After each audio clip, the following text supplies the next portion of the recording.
From Gimlet Media, I'm Alex Bloomberg, and this is Without Fail, the show where I talk with entrepreneurs, athletes, artists, visionaries of all kinds about their successes and their failures and what they've learned from both.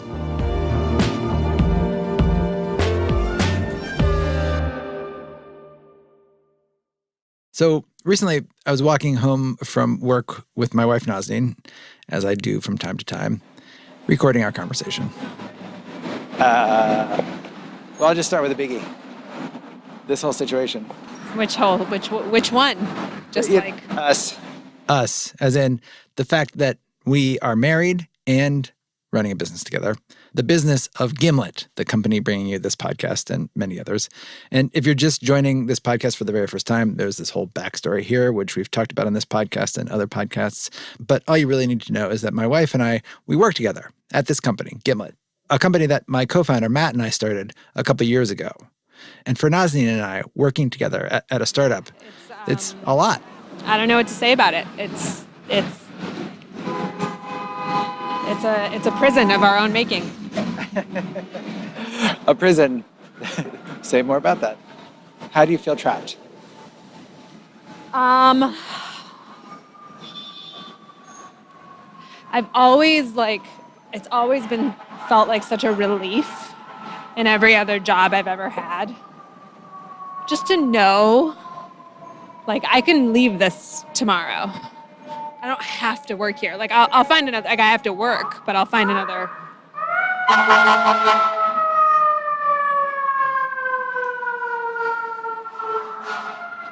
This is a bad time to try to record an interview.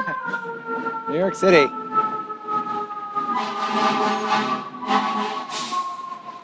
Constant sirens that won't go away is a good metaphor for our lives. So wait, you were saying that you've always felt like you can leave. Yeah, I've always felt like I can leave, and I didn't realize what a freeing feeling that always was in my other jobs until now, where I can't. I could leave, but I still wouldn't escape. It's like being in the mafia. Yeah, I'd have to really leave. I'd have to leave our family, which I don't want to do. You could leave, but it But would be it's a big deal. Yeah, it would be like getting divorced if you left Gimlet, Yeah. sort of. Yeah. I would feel guilty leaving you. I don't know. Just being see ya, good luck. Oh God. I don't know. I mean, Yeah. I feel the same way, the same oppressive feelings of Gimlet, and it dominates our lives, and we go to bed and that's what we talk about, and it's really annoying, and so I have to remind myself not to talk about Gimlet at times when I want to. But the flip side is that it's just very comforting to be on it together. I feel the same way too. I get it. Yeah. I feel I get it. I get it all. Yeah, it's complicated though. Yeah. Do you ever actually worry that it could lead to us, that it could actually damage our relationship? Oh my God. I can't believe this is the first conversation we're having on tape that I don't think we've actually had at all in real life. Do I worry at all that it could damage our relationship? Yeah. Yes, yeah, absolutely. Yeah. Do you feel like it is now, or do you just worry about it? No, I don't feel like it is now. Does it feel unnatural what we're doing? Unnatural? Being married and being in this thing. It weirdly doesn't. Does it feel unnatural to you? No. Yeah, that's weird. Why is that, do you think? I don't know. I don't know. It does that part doesn't people are always oh my God, you are married and you work together. I could never do that. The fact that we're married and we work together, it doesn't feel unnatural. No. It makes sense. Yeah. It seems fine. It doesn't feel unnatural, but it is pretty unusual. I don't know many people. In fact, I don't think I know anyone personally whose work life and home life are so bound together as mine and Nazneen's.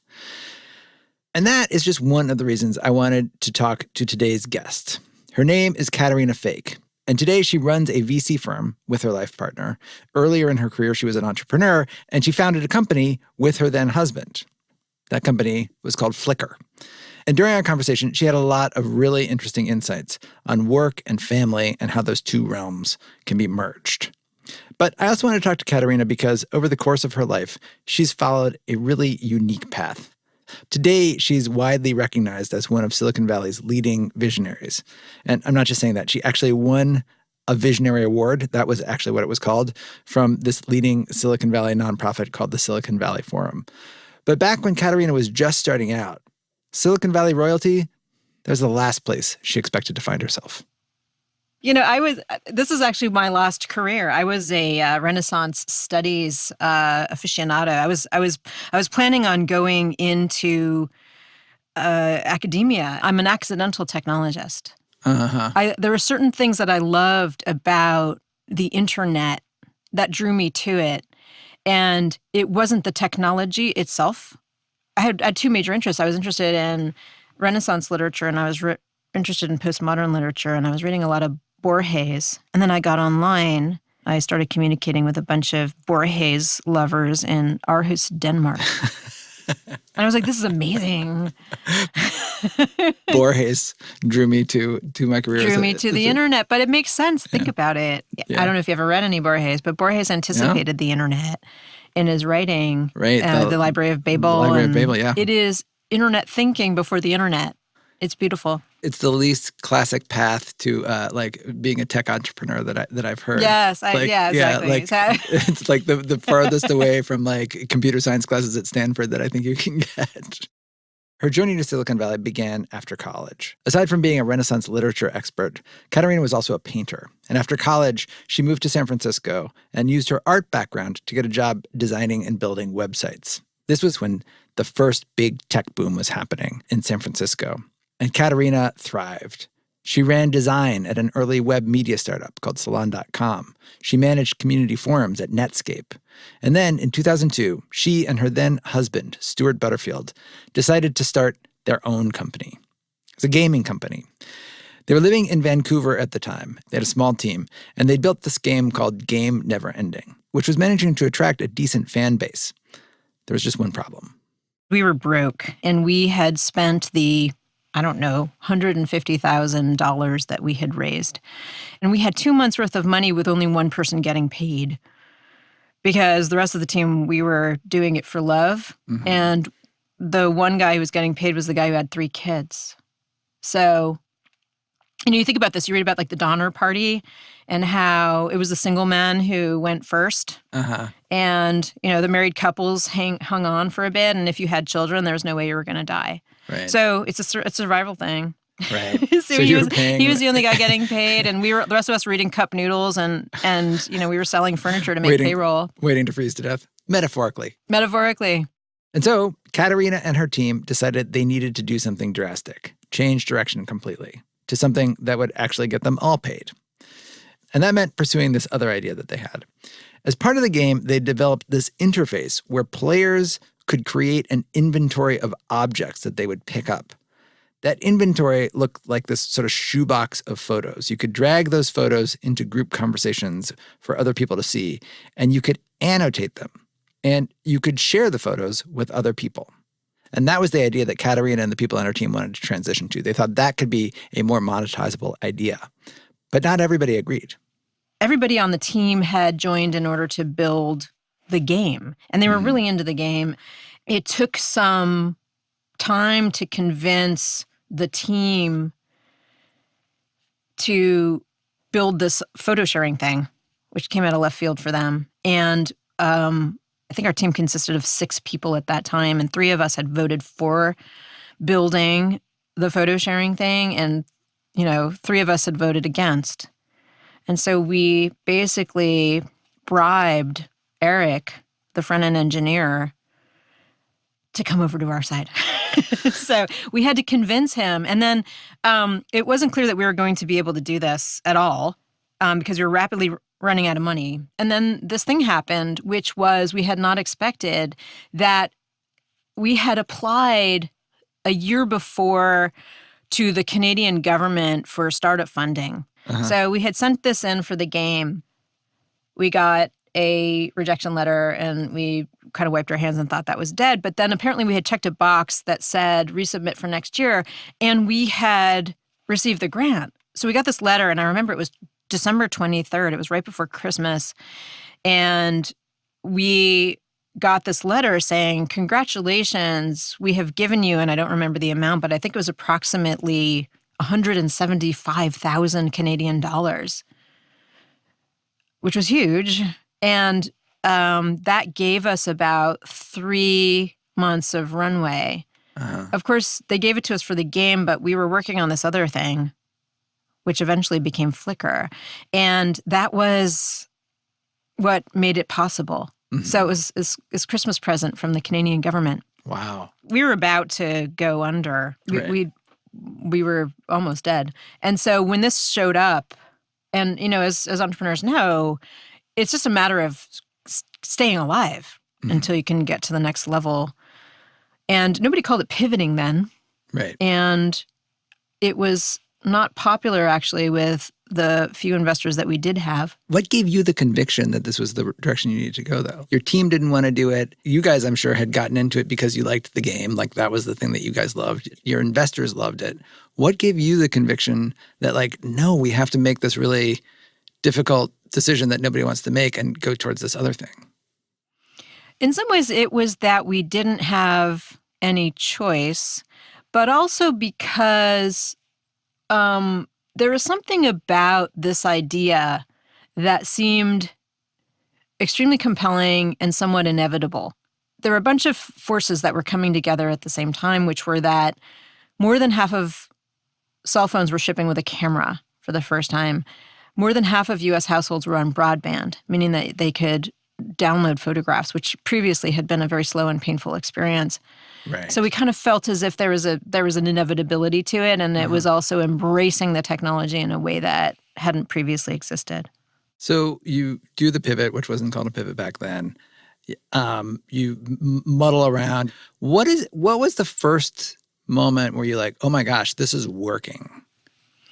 It was growing so fast that we were constantly about to fall down. I remember there was this, server software graph that we would have where, this red line would be creeping up. You have so much server activity that your server's about to collapse. And we literally had the cell phone number of the customs agent down at Burnaby who would tell us when a shipment of a Dell server would be coming from Austin, Texas, or wherever Dell is based. The custom agents would call us, and then we'd run down to the border, grab the server, run to the colo, plug it in, load up our software, and then you would watch the red bar go to green again. And we just did that over and over and over again. The thing was growing just faster than we could keep up. We could barely keep up with it. And you literally were running out of server capacity, like constantly. Yeah. Constantly. And I remember we would post on the blog, sorry, the site's going to be down for a half an hour. And I would play, there's that song, I think from the 60s, going to a go, everybody, we're going to, and I change it to, we're going to the colo, everybody. And then we put that up and colo? It's like, we are colo means... the co-location center. Oh, it's the co-location center. It's like the server farm. And so I would put that up. I'd be like, we're going to the colo and plugging in new servers. So bear with us while we have some downtime. Wow. You couldn't just go and stock up on servers? Like, we don't, like, with what money? With what money? We could only buy one server at a time. And even then, we were our credit cards were so maxed up. We were going to Capital One, man. We were trying really hard to stay above water. I had bought my first apartment and put a second mortgage on that thing. It was like betting the farm. I mean, right. Really. So this was 2004. The company that they'd started had now officially become Flickr, and it was growing drastically. But that brought a whole new set of problems. Namely, they needed more money, lots more money to keep up with the growth. And for that, they needed investors. But to get investors, they needed a bigger profile. They were this little startup in Vancouver, off the radar from what was happening in Silicon Valley.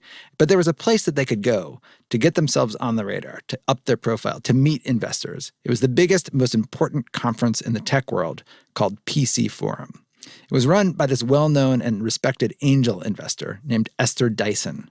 The team knew if they could get into that conference, they could rub elbows with the people who could keep their company afloat. Problem was, they couldn't actually afford to get into the conference. They didn't have enough money to afford the admission price to get to the place where they could ask the people for money. So they sent a personal note to Esther.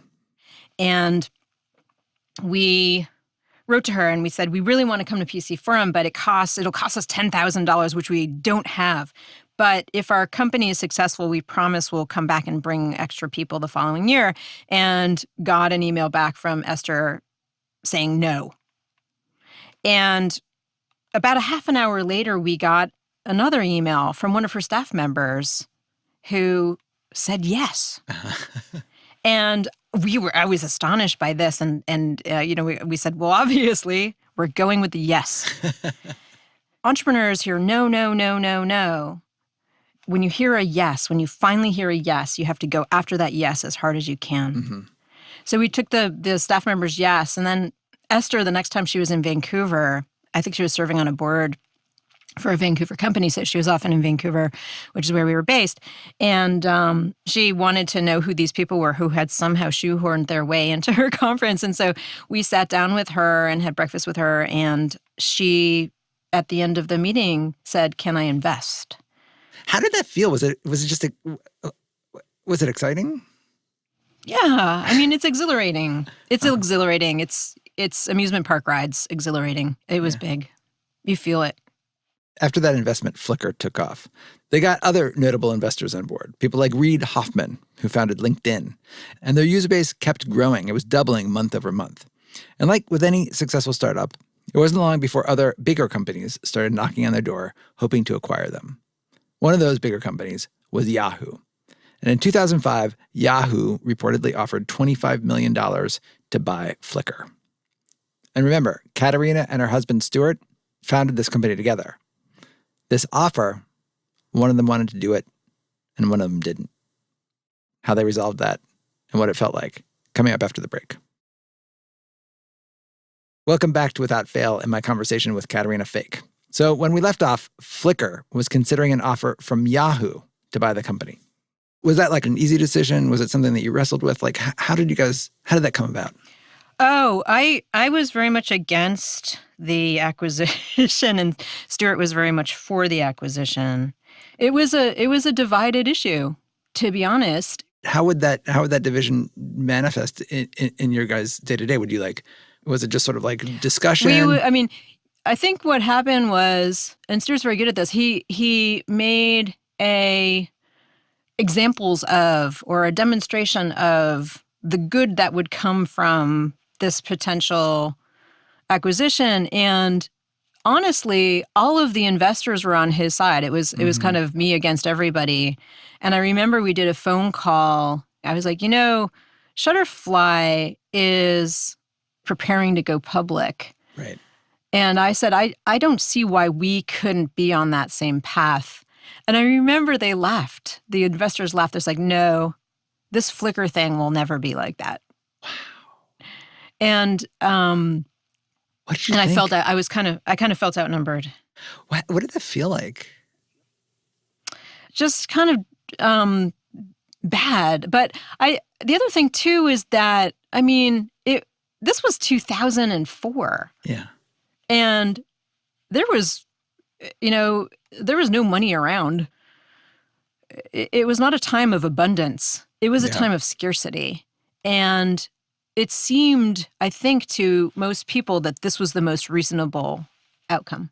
And I think it also, to me, that story resonates so much with me because I feel like I sometimes find myself in very similar situations where I'm sort of like, I have one view, which is based on because I'm the artistic one or whatever, and I don't have the computer science degree, and I don't put together PowerPoints with like matrices of decision points and stuff like that. Like I'm the one who's just like, I don't know, it feels wrong or it feels right. And I find myself in arguments with people who can sort of like lay out like, no, this is the case for this reason, this reason, and this reason. And it's just this really sort of scary position to be in because it feels like the wrong thing to do, and you sort of want to argue it. But at the same time, you're like, well, what if I'm wrong? And also, like, I don't know what I'm doing. It's just, like, and now I'm probably projecting entirely into your situation, but was any of that going on with you? I do think that over time, I often find myself in the same situation where I am kind of deeply intuitively against or for something. Right. And then I'm presented with the data. Right. And if the data is unequivocal, I will go with the data. Like I'm not like against the data. But like in places where there isn't data. I feel that this is right. But a lot of decisions we make as entrepreneurs is in those exact gray areas where there isn't data. You have a couple. There's no data. There's no data. It's the future is a blur. Yes. It's not, you can't really see it. There are kind of shadows, being cast forward from the future into the present. You can't see it. Yeah. But somehow I think you can feel it. And I'm with you on that. I think that there are a lot of decisions that you have to make in spite of the data and in spite of received wisdom and in spite of the fact that everybody is telling us that, oh, no, photo sharing is all sewn up. There is photo, Shutterfly, and Snapfish, and there's no room for you because that box has been checked and it is all over and it's done. And fortunately, we were naive and optimistic enough to ignore that. Right. And a certain naivete and optimism and cluelessness and recklessness and fearlessness makes these companies happen. Right. You hear, the kind of the Airbnbs of the world telling the same story. Right. How dumb is that? That you're going to like put an air mattress on the floor of your apartment and like rent it to somebody? Yeah. Like how weird. But so you ignored that and were initially very, very successful. But then at a certain point, when it comes to the acquisition by Yahoo, that sort of thinking actually carries the day. Like, okay, well, we got this far, but the board and Stuart were arguing like that's as far as we're going to get. We should just like get out while they're getting out. It's good, basically. What were you you were worried just about the opportunity, but were you also worried about like what will it be like once we sell our company and like now we're working for somebody else? Yeah. But you guys eventually did sell, right? Like how was that?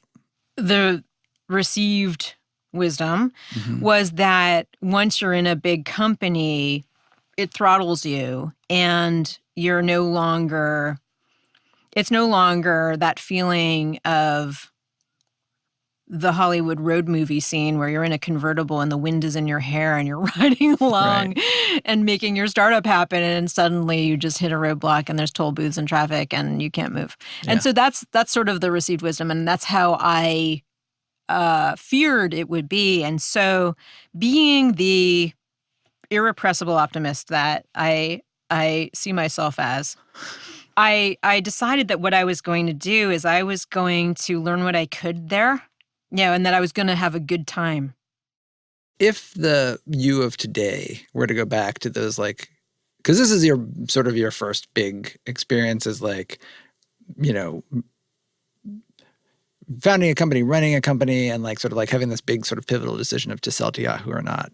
And so like you're pretty new at that point. Now you're very seasoned. You're a VC. You've had many companies. If the you of today were to go back and have those conversations where like the board saying we should sell, Stuart saying we should sell, would you do anything differently? What would the you of today do in that situation? The me of today, I'm not sure it was possible for there to be another way. I mean, I could have fought more fiercely for my point of view. I'm not a big believer in these woulda, coulda, shoulda scenarios. The way I think about things is that is what happened, and I try to live forward and not backward. And reflecting on what you have learned, you can only bring into the future. You can't bring it into the past. So I'm always baffled by those questions. People always ask me that, if you could go back to your teenage self and tell your teenage self something, what would you tell her? And I'm always baffled by this question, to be honest, because I just don't, I just, my, I always think of that, that Kierkegaard quote, in that life can only be understood backwards, but it can only be lived forwards. Huh. Right. Yeah. And so I'm not sure it serves you to continually question if you had done the right thing, because you did what you did and it turned out the way it did. And probably and possibly it could have had a better or a different or another outcome, but you don't know if that would have been worse. Coming up after the break, I talked to Caterina about the thing that Nazanin and I talked about working with your spouse. And Caterina offers a very, very compelling explanation for why it actually doesn't feel that unnatural. That's after the break. This episode of Without Fail is brought to you by Squarespace. Squarespace is an all-in-one solution for anyone looking to make a beautiful website. And here to talk to me about beautiful websites is my producer, Sarah Platt. Hey. Is this your first time in a Squarespace ad? It is, yeah. All right. Thank you. So I have this idea for a website. What is it? You know how you go to karaoke and sometimes you don't know what to sing? What's the worst? It's a karaoke song generator website. Brilliant. So you can just pull it up on your phone or whatever, because Squarespace works on your phone. It's mobile. Yeah, it's mobile. Right. Nice work. You're really good at this. Yeah. You pull it up, and then you're at karaoke with your friends, and then you can just search for the one you want. That's genius. Yeah. What would the .com equivalent be? Should be karaoke sing or song. Song. Karaokesong.dance. I love it. If you have a great idea for a website, you can sign up for your free trial at squarespace.com/WF. And when you're ready to launch, use the offer code WF to save 10% off your first purchase of a website or domain. Welcome back to Without Fail and my conversation with Flickr co-founder and VC investor Caterina Fake. I want to ask you about something that I think about a lot. Back when you started Flickr, you founded it with Stuart Butterfield, who was then your husband. My wife, she's not my co-founder, but she works at the company. She's on the executive team. She's she's been a part of Gimlet since the very, very beginning. And we walk to work together. We walk home together. We're in meetings together all the time. We're talking about the company is our life. And I'm always intrigued to talk to other people who've been sort of through that. For you and your relationship, I don't know, how was that for you at the time? Well, I don't know. I mean, I have always found it to be a question that men are not asked. And women are, for some reason. And, I don't know how many times Stuart has been asked, so what was it like to work with your spouse? Yeah. Because women are frequently framed as their success is not their own. Their success is in relation to others. Yes. I want to be clear. I'm asking purely as sort of to trade notes. For me, it's such a concept. My wife and I talk about it all the time, and it's exciting. There's so many pros to it. We're always worried, what's, is there another shoe that's going to drop? It's an interesting dynamic in our life. The fact that we're sort of in the middle of this thing together. Once upon a time, and in a pre-industrial era, everybody's last name was Smith or Cooper, and a Cooper is a barrel maker, and a Fletcher is an arrow maker, and a Smith is all kinds of Smiths, but mainly blacksmiths. Mm-hmm. And the Weaver family had a loom downstairs, and your brother would weave, and father would weave, and that was the product, right? You made bolts of fabric, which you then took down to the marketplace. And your last name was Weaver. And your last name was Weaver. Right. And I'm one of those people who spends a lot of time in thinking about the impact of technology on people and culture and our behavior and how it can help us become more human and live fulfilled lives full of meaning, one of the things that I think about a lot is how do you structure your life and your work in a way that makes you happy? And thinking back to that time, there was a book that I read by Percival and Paul Goodman called Communitas. And in it, there was a graph of people's work and home life. And there was this diagram that showed women and children were over on one side, and then there was this gap. And then on the other side was the workplace, and that was where the men were. This book was written in the 60s, and I think there was, few women working. But my experience actually after I had a baby mapped to this very strongly. And I felt that men's participation in the lives of their families and their children and women's participation in the work world were divided from each other. And that if you had a kind of a life experience where everybody participated in living and the child rearing and the work all together and it all fit together, I loved that. And so I thought a lot about that. I think part of the reason that I'm an entrepreneur, honestly, is that I can work for myself and design my work life in a way that I feel is very humane, in a way that many people's work life is not humane. Yeah, yeah. Being able to walk to work, and you say you walk to work with your wife every day, like that's tremendous. Yeah, that's a huge. Tremendous gift. Yeah. To you and her and your family. Yeah, and it's and I think a thing that happens sometimes with especially with if one person's on sort of this entrepreneur sort of thing, it can become so all-consuming, and when you're in it together, the downside is that all you talk about is work, but the upside is that you are actually sharing this experience together, and you're sharing the burden of it, and you're sharing the excitement of it, and it's a pretty unique experience, and it's hard to sometimes translate to sort of outside people. You can feel a little lonely within it. And when we're in it together, it just feels like we're together. It's good. It brings us closer. I'm currently, Yes VC, I am doing with my life partner, Yuri Engstrom, too. And so this is not something that a lot of people kind of understand or appreciate, and they, think that it's odd. But honestly, I think that it was the way that work was traditionally always done.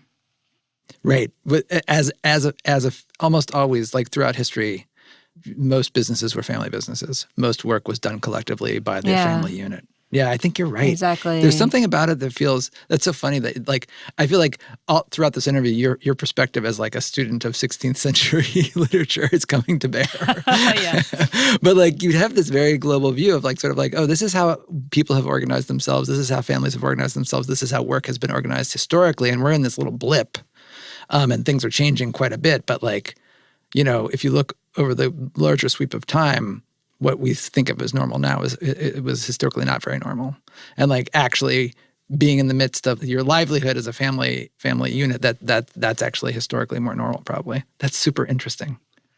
Well, the other thing is that there are pockets of this in the world. For example, the Amish, who are characterized as anti-technology, are actually technology adopters in many ways. And they ride horse and buggies, but they analyze every technology. There's some kind of period during which the technology is being evaluated, like a 5-year period or something like this, where they look at, does it bring us closer to God?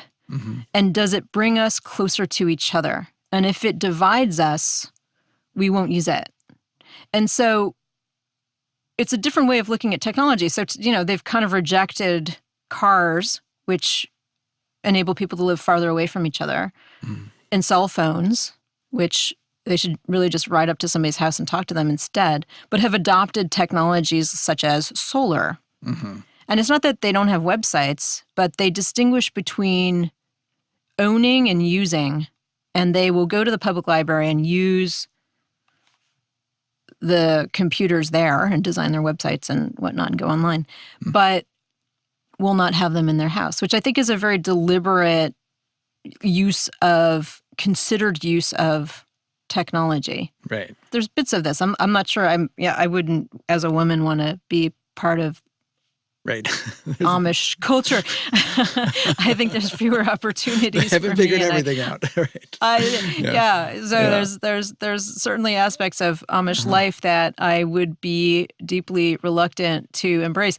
But there's other aspects of it which I think that we can take learnings from. Yeah. So I want to talk a little bit, because you have such a such an interesting background in how you arrived at this. I'm interested in how you think about this question. You are now a VC. You are in the sort of, almost by definition, you're trying to parse out like who's going to be successful and who's going to fail. What have you learned through like sort of funding companies and through building your own? Like, what do you look for? How do you try to answer that question for yourself? I've always been very interested in, as you can tell from my prior comments about work life and what do the Amish do? And I think a lot about, the past moving from, into the present and into the future. I think about that all the time. It's what I do, honestly. What will happen? It's I read a lot of science fiction when I was a kid, as well as Renaissance poetry. Right. And I think about the past, and I think about the future, and I think about the present, and I look at people's behavior, and I kind of feel the tremors in the ground.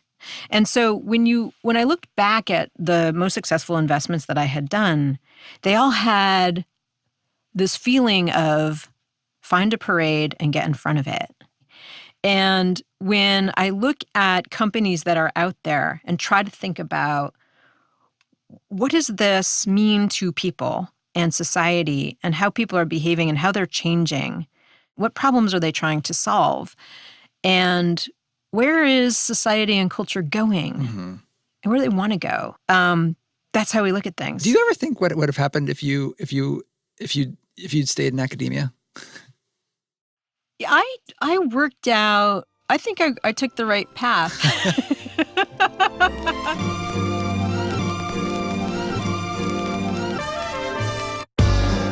That wraps up my conversation with Caterina Fake. If you want to hear more from Caterina, this coming February, Caterina will be hosting a new podcast called Should This Exist? It's a collaboration between her, the business and news site Quartz, and the creators of the hit podcast Masters of Scale. Caterina will ask entrepreneurs about to release a radical new technology into the world to make the human case for their invention. She will ask them, how is it good for us? And she'll also ask a question that is rarely asked in the beginning. What could possibly go wrong? Check out the website shouldthisexist.com to learn more. Without Fail is hosted by me and produced by Sarah Platt. It's edited by me, Nazneen Rafsanjani, and Devin Taylor. Jarrett Floyd mixed this episode. Music by Bobby Lord. If you like Without Fail, leave us a review. Tell your friends about it. Thanks for listening.